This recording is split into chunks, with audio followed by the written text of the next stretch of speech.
The evil elven atombender is at it again and has his robot hordes ready to take on an unsuspecting world. Now our mission is to get into his secret base and try and stop him. Is this even possible?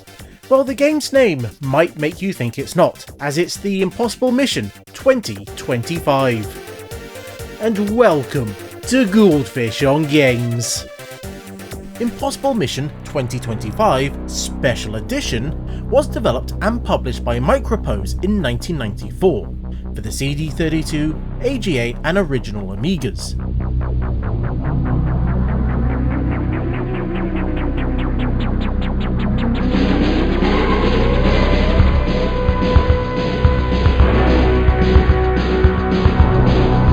Here I have the CD32 and the AGA versions. And I'm a bit of a fan of these long boxes for the CD32, with the game on one side and then the manual on the other. The AGA version got this standard slipcase box that contained 2 discs and the manual, as well as a few other bits that go over the changes that they made to the game since the manual was printed. Outside of the intro movie, all 3 versions open up to the exact same menu, which shows off why this is the special edition, as it has a copy of the original Impossible Mission. And we will get onto that later, but for now, let's see what the far-off world of 2 years from now has to offer. And that is a choice of 3 playable characters. And it's implied that there are differences depending on who you pick, but really, they're all the same. It's just the histories and sprites that differ. And our slightly unlikely heroes are Ram 2, who is trying to avenge his fallen robot twin, Ram 1, who was destroyed by the evil Atombender.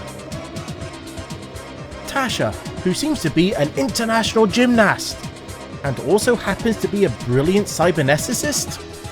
Or you can go with the dishonored soldier and cop, Felix. And why any of these were picked for this mission, well, it's anyone's guess. But they have been, so you better get ready for what awaits. And that is a car park. Destroy my robot. Not the most visually exciting location to start with, and it's also not the best playground for you to learn how to play either, as you have drops either side of you, and an elevator that will take you up. But there's also a transporter that will show up if you wait around long enough, which is exactly what you want your player to do right at the start of a game: sit around and wait. But to make sure that everyone knows what the basic gameplay is, you have to take our smoothly animated hero and travel around this large map, which is in aid of you finding all the objects in the map and then searching them. Now this might result in giving you a circuit board, which there is a set amount in each level and it's required for you to be able to complete it. You might also be able to get a power-up, which can be very welcome. Or most commonly, you get nothing at all. But trying to get in your way will be an army of robots that for the most part you'll want to try and jump over to avoid, if just to see the lovely jumping animation.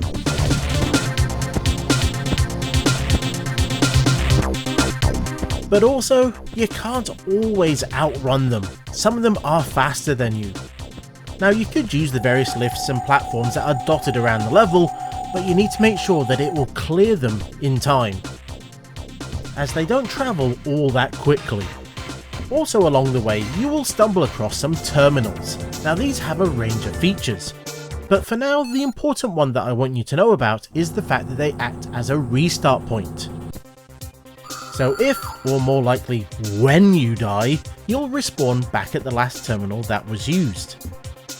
Now one quick point about the terminals is that you have to use the dedicated button either on the CD32 controller or the keyboard to leave them.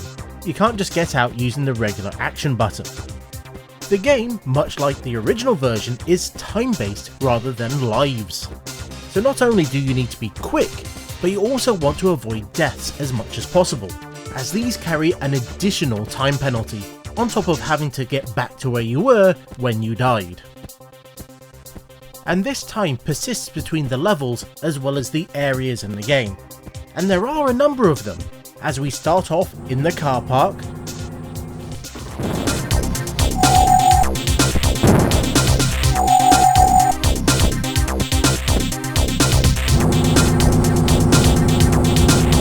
before moving on to the offices,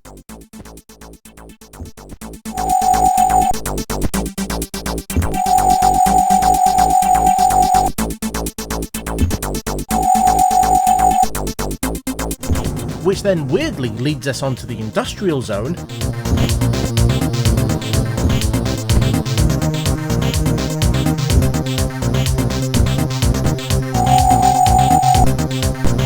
then eventually the computing center,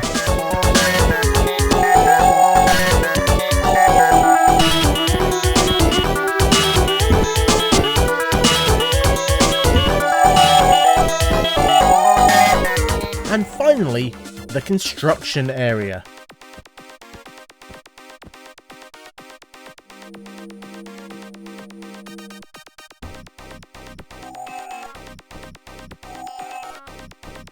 Each zone has its own set of graphics, with unique items for you to scan, even if it's not always clear what it is that you need to search, as some of those items can be quite small and blend in very well with the backgrounds. But once you learn it for the first level, you'll then know it for the next 2, as each zone has 3 levels. Even with the change of location, the basic gameplay loop is pretty much identical. And while they might add in a few extra robots as you go along, there isn't a large number of machines that you'll have to avoid. For example, this little dog that moves really quite quickly, the floor cleaners, and yes, they are meant to be industrial sized Roombas, that kill, and there's also these security bots that lay mines. And why you would mine an office floor is beyond me. I hate to be the first person in that office every morning. That sounds like a great excuse to work from home. As hinted at earlier, the terminals have a big part to play in the game, as you'll need to find the right one that will allow you to unlock the exit elevator in each of the levels. But to do that, you'll need to find all the circuit pieces first and then solve a puzzle using them. And it is, of all things, a sliding block puzzle. I swear I used to be quite good at these. Though not knowing what it's meant to look like at the end doesn't really help. But depending on the terminal that you use, you might find one of the other features, like letting you switch up which items you have to hand while you're running around. But there's also some where you might find a few mini games. The first one is in the form of a vertical shooter, and it's not very long, but it is at least something.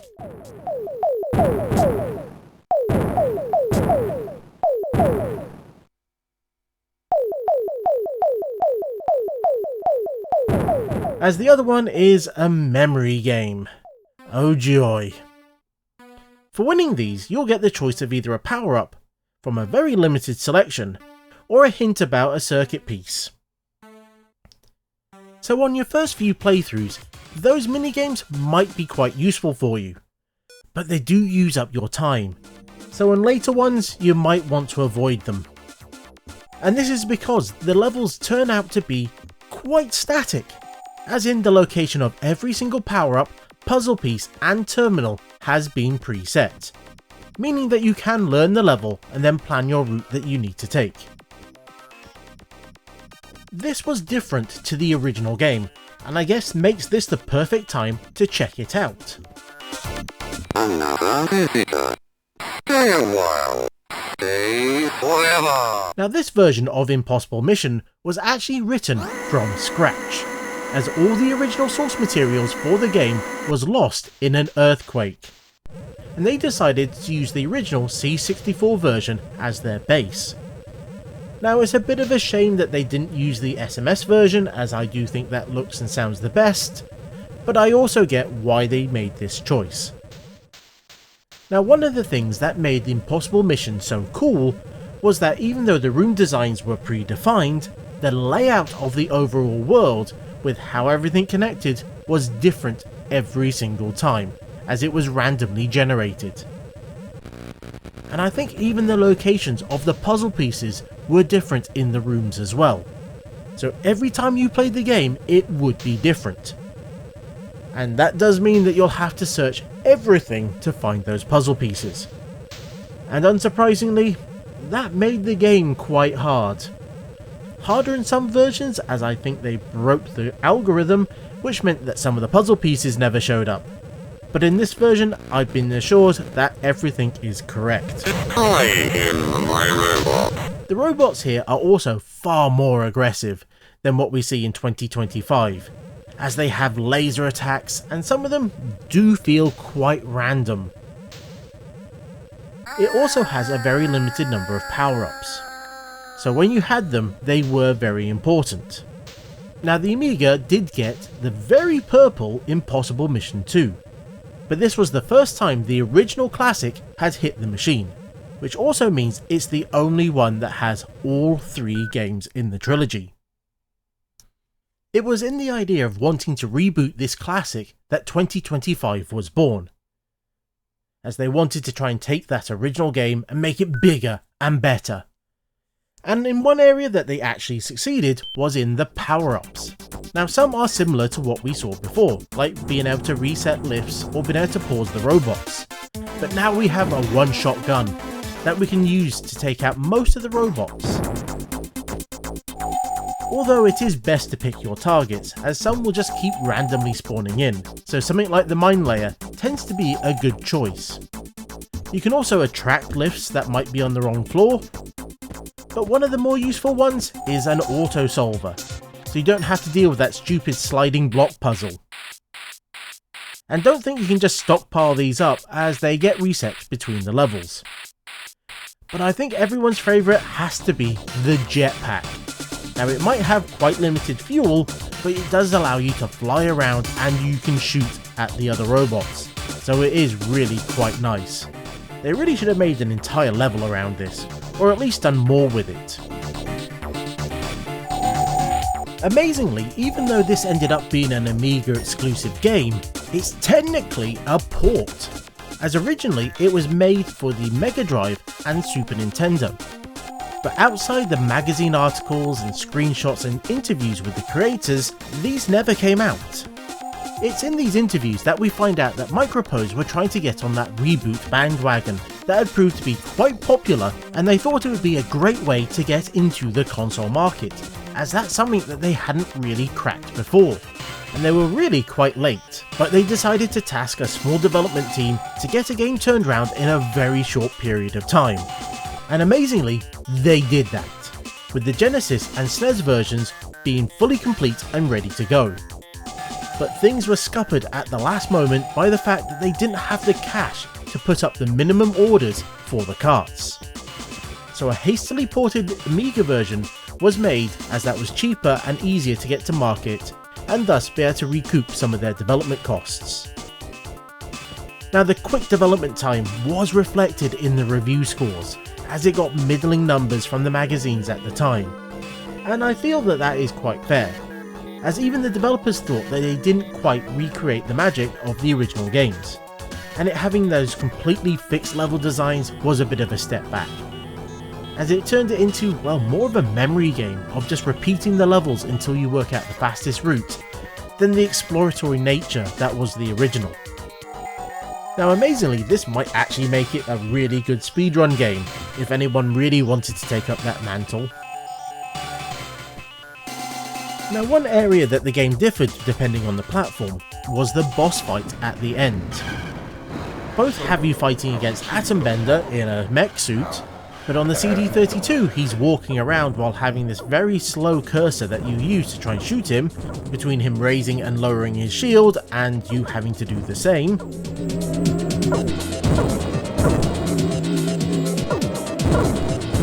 Where on the computers, he's flying around and then you have to line up a very similar cursor to try and take shots and take his health down. Neither are great and only give you a single attempt taking him down, which is annoying as you've just spent hours getting this far to just fail at the last point, because you couldn't work out the trick to the final boss of the game, which is completely different to everything you've played so far. The only saving grace is the fact that there's a password system, as you'll get one after every level you complete. Well, apart from obviously the very last boss fight, you don't get one for him. But there is a cheat code that you can use to take you straight to the boss instead. So they really did plan for you to have to complete that last level and then fight the boss each time you played. I really do hope that at some point those long lost console versions manage to make it out onto the internet and we can give them a go. But until that happens, we'll just have to play the Amiga version. And I feel that we will leave it here. So until next time, I was the Goldfish. That wasn't impossible, but it might have felt like it. And this was Goldfish on Games. Thanks for watching this review of a quite obscure game. If you enjoyed it, then you're in luck, as I like to check out games like these that barely no one remembers. And you should find some links on the screen to some of the other videos that I've done. Or you can use those buttons just below the video, you know the ones I mean, the ones that all YouTubers go on about.